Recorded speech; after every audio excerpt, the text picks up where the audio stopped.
Berger express painting സർവീസിനൊപ്പം painting ചെയ്യുന്നത് എത്ര എളുപ്പമാണ്. പക്ഷേ നമ്മുടെ മേനോൻ ഫാമിലിയിൽ ആർക്കും തന്നെ ഇതേപ്പറ്റി ഒരു ഐഡിയ ഇല്ല. അതെ, ഒരു കാര്യം, ഓരോ വിശേഷങ്ങൾ വന്നോണ്ടിരിക്കുക. ഇത്തവണയും വീട് പെയിന്റ് ചെയ്യാതിരുന്നാലുണ്ടല്ലോ, ഞാൻ ബന്ധുക്കളെ ഒന്നും ഇങ്ങോട്ട് ക്ഷണിക്കില്ല. പെയിന്റിങ്ങോ? പെയിന്റ് അതൊക്കെ കിട്ടുന്നതേ തലവേദന. വീട്ടിലെല്ലാം പൊടി, പിന്നെ ഓഫീസിൽ നിന്ന് ലീവ്, ഇവിടെ കുത്തിയിരിക്കണം, ബോസിന്റെ ചീത്ത. ശരി, അപ്പൊ നിങ്ങൾ എല്ലാവരോടും പറഞ്ഞേക്ക് ഇങ്ങോട്ട് വരണ്ടെന്ന്. അതെ മഹേന്ദർ, ഇത്തവണ വീട്ടിൽ വെച്ച് കാണാൻ ബുദ്ധിമുട്ടാ. കവിതയുടെ അമ്മായിയുടെ നാത്തുവിന്റെ മോളുടെ ഭർത്താവും വീട്ടുകാരും ഒക്കെ വന്നിട്ടുണ്ട്. വീട്ടിൽ കാല് കുത്താൻ പോലും സ്ഥലമില്ലടോ. ആ പറയൂ അമ്മാവാ, വരുന്നെന്നോ? ഒന്നുമില്ല അമ്മാവ, ചുമയാ. അമ്മാവൻ വരുന്നെങ്കിൽ കാണാം. വരുന്നില്ലേ? അത് ശരി.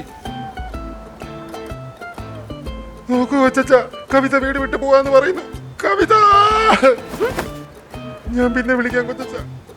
കവിത, എടാ വീട്ടിൽ വെള്ളം വരുന്നില്ല. കുളിക്കാൻ ഞങ്ങളൊക്കെ മാളിലാ പോകുന്നത്. നീയും വാ, ഒന്നിച്ചു പോവാ മാളിൽ, നല്ല രസമായിരിക്കും. മോനെ ആരുടെ ഫോണാന്ന് നോക്ക്. ആ മുത്തശ്ശ, ഇങ്ങോട്ട് വരുവാണോ? അതെ മുത്തശ്ശ, അമ്മ വീട് വിട്ട് പോവാണ്. ഞങ്ങള് മോളിൽ പോയാ മൂത്രം ഒഴിക്കുന്നത്. വീട്ടിലാണെങ്കിൽ കാല് വെക്കാൻ സ്ഥലമില്ല. പിന്നെ അച്ഛന് ഭയങ്കര ചുമയാ, അതുകൊണ്ട് വരണ്ട. വീടിന്റെ പെയിന്റിംഗ് മാറ്റിവെച്ച് ഇങ്ങനെ നാണം കെടാതിരിക്കാനായി ബർജർ എക്സ്പ്രസ് പെയിന്റിങ്ങിനെ വീട്ടിലേക്ക് ക്ഷണിക്കൂ. കാരണം ബർജർ എക്സ്പ്രസ് പെയിന്റിംഗിലൂടെ കിട്ടൂ free consultation, on site inspection, price estimation, fast and cleaner service, trained painters working under supervision and complete satisfaction.